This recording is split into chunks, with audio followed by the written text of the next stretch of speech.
এখন আমরা সবাই হুসেন মিলে চলে আসছি জাপানের নতুন টেকনোলজি এখানে দেখা যাচ্ছে। এখানে মানুষের সাথে কথা না বললেই মনিটর থেকে টিভি কেনা যায়, মনিটর কেনা যায়, সব কেনা যায়। এখান থেকে দেখবেন, ক্লিক করবেন, বাসায় পৌঁছে দিয়ে আসবে, তাই তো? সেক্ষেত্রে আপনারা তো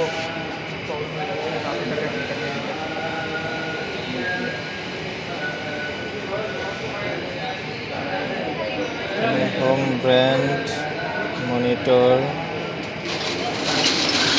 ব্র্যান্ডে যাব, গাহোয়া ফিল্টার দেখি আমাদের এখানে 10,200 টাকা এটা নেব। মডেল একটু ভালো লাগতেছে, ইএমআই নিতে পারবেন মাসে, সব ডিটেলস দেওয়া আছে, ওয়ারেন্টি 3 বছর।